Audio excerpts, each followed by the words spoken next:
And now we will see how this insertion can be done in the Node Express code. So we have already created this client, so we already got access to the database connection that we opened and which was saved in the local variable db. Now what we did here is that we try to access the database which was not there, but if the data is or record is already there, it will be connected to that database. Similarly, what we did was we connected to a collection which is part of this database, so db.collection, so the collection. And then finally we use the method insert one method to the whatever the name which is coming in our URL. So what this URL is that, so whenever user tried to call the insert method, insert URL with some data or some information available here after this slash, then that information will be available to us in the name variable. So this column name will act as a variable, so whatever we try to put that information in a URL, that will be accessible to us in the name. And then we can access this information through the command request.params.name. So what we are doing now is that we are inserting a new document and assigning the information or the data that is available to us in this name code or the name variable, and setting it as the name of the user, and then executing this command. And once the command has been executed, if there is error, okay, we did not do anything, but ideally you should always have a kind of fail-safe approach that if there is an error, then you should show a kind of useful message to the user that the operation was not successful or something.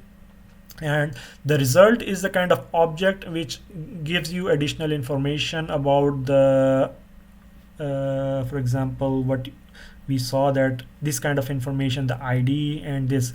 But one thing we should keep in mind is that the information available after the result, after the successful execution of the query, is different in MongoDB shell and in the Node Express. The Node Express contains a lot of additional parameters, and the IDs of the users or the successfully inserted document is available in this object called OPS.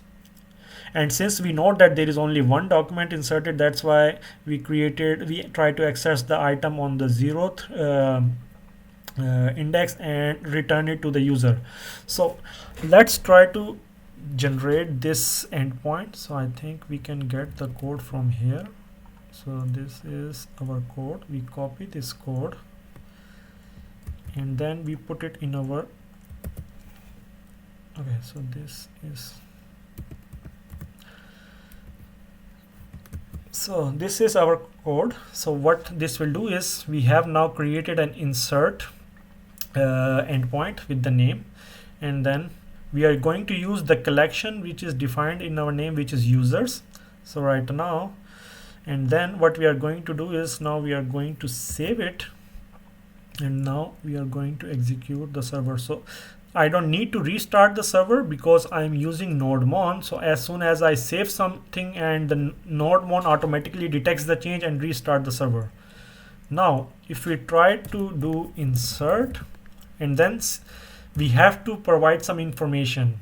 For example, let's say insert student 1. So we add student 1, and then if we press enter, you see that we get the result back. So what we get back is that we send the item which was successfully saved and send the whole item back. So this is what we are saying. So we added a new document which is called, which has an attribute name and student ID and student 1, and the ID is this thing.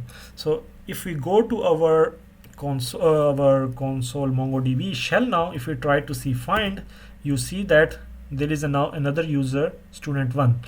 So what this does is that we created now an endpoint, and then using this we can insert user int. For example, let's say I add myself.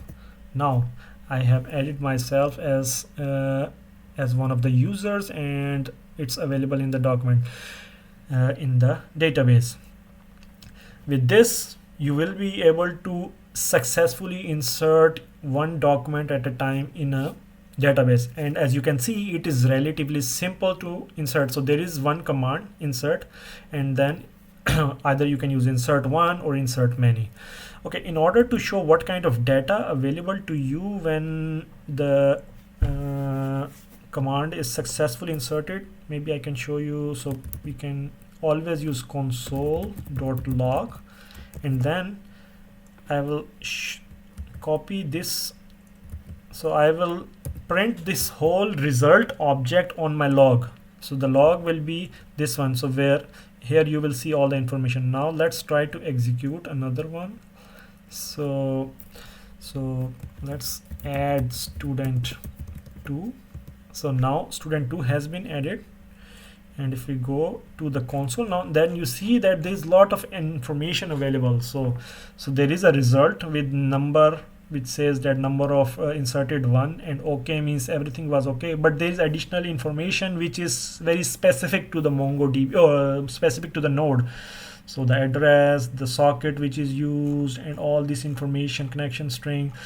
And but the important thing which is useful for us is this inserted count and inserted ID, and then OPS means the item object which has been inserted. So objects which had been inserted, and this is what we are passing, returning to the user. If you want, we can also return the ID and this kind of thing.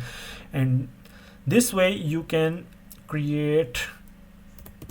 insert a document in a MongoDB using Node.js. So, and in the next video we are going to see how we can read, or how we are going to use this find command that we already saw in more detail.